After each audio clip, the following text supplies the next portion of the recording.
Today I want to talk to you guys about the 3 reasons I don't use a Broadfork. A lot of people ask me, hey Curtis, why at Green Sea Acres are you guys not using a Broadfork? Why are you using a digging fork instead? Isn't a Broadfork better?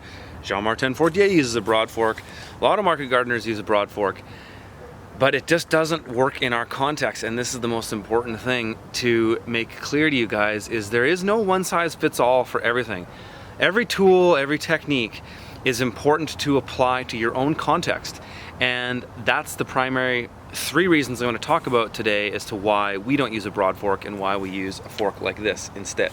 So the first reason, the primary reason, is that because our farm is multi-locational, we have 5 different urban lots. And there's various soil conditions at all of them. And some of our plots are really rocky, some of our plots are really clay.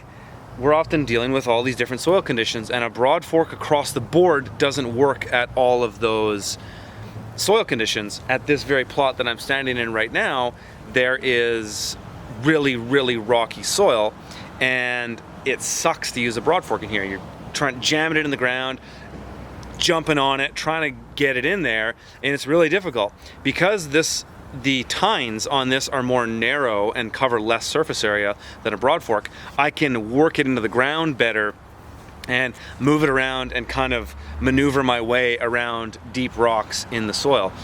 We're always trying to work our rocks out eventually, but this site has a ton of rocks. So this tool is simply more versatile for us because I can use it in all these different contexts.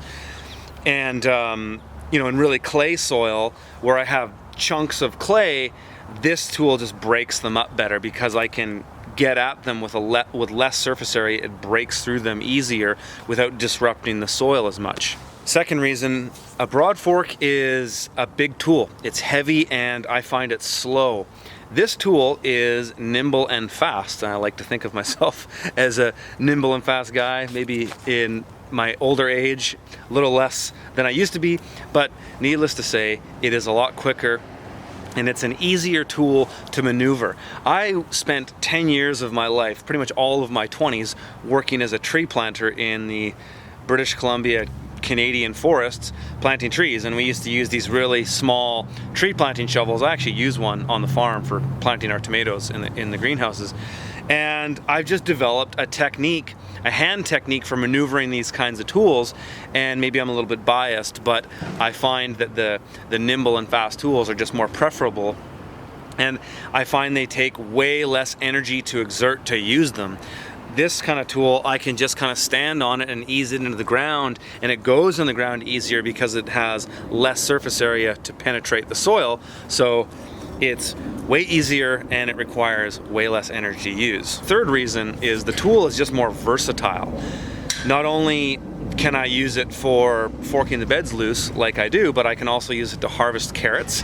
And as we're forking these beds loose, I can also use it to tease out deep roots of weeds like mallow or dandelions. You know, sometimes those weeds work their way into the bed and they put down a deep taproot.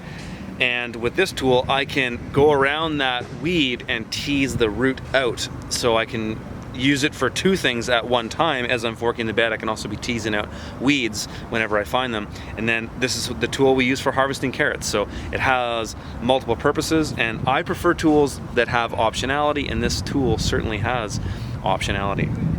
The other thing that I really like about this tool is the double handle on this one. So most forks have a D handle, which only has room for one hand or your fist. This has 2, so you can drive it in the ground like that, and it's quite ergonomic.